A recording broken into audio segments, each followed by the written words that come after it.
சீனன் எழுந்தான், என் மொழியை தெரியாதவன் ஊமை என்றான். அரேபியன் எழுந்தான், என் மொழி தெரியாதவன் பிசாசு என்றான்.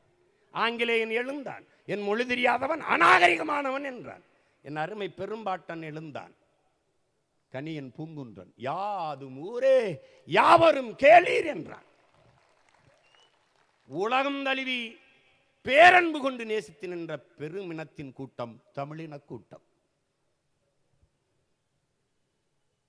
நாங்கள் சிறுவர்கள் என்று எண்ணிவிடாதீர்கள். உலகத்தில் பல்வேறு சித்தாந்தங்களை, தத்துவங்களை வாசித்து நேசித்து எம்மின விடுதலைக்கு புதிய பாதையை வகுத்து வருகிற புரட்சியாளர்கள். அறிவில் சிறந்த பெருமக்களே, எங்களுடைய கொள்கை நிலைப்பாடுதான். ஒரு தேசியனத்தில் வாழ்கிற, ஒரு தேசியனத்தின் தாய் நிலத்தில் வாழ்கிற பிற மொழிவழி தேசிய இனங்களை பகை இனங்களாக மாற்றிக்கொண்டு ஒரு தேசியனம் விடுதலை பெற முடிவது என்பது சாத்தியமில்லை. என் நிலத்தில் சிறுபான்மையாக இருக்கிற மலையாளி அருகில் இருக்கிற கேரளாவில் பெரும்பான்மை தேசியினர். என்னிடத்தில் சிறுபான்மையாக இருக்க கன்னடர் அருகில் இருக்கிற கர்நாடகாவில் பெரும்பான்மை தேசியினர்.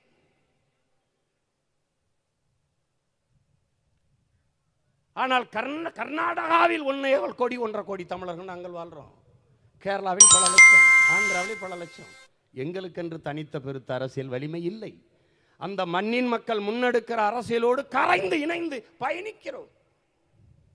அதை போலவே பிற மொழிவழி தேசிய மக்கள் உங்களுக்கு சோறு கொடுத்து, நீர் கொடுத்து, வீடு கொடுத்து, நிலம் கொடுத்து, பாதுகாப்பான வாழ்க்கை பதவி கொடுத்துருக்கோம். பல ஆயிரம் ஆண்டுகளாக அடிமைப்பட்ட தேசியனத்தின் பிள்ளைகள் எங்கள் உரிமைகளை பெறுவதற்கு உயிர் துடிப்போடு வெடித்து கிளறும் போது எங்கள் உடன் பயணித்து எங்களுக்கு வலிமை சேர்க்க வேண்டியது உங்கள் தார்மீக கடமை.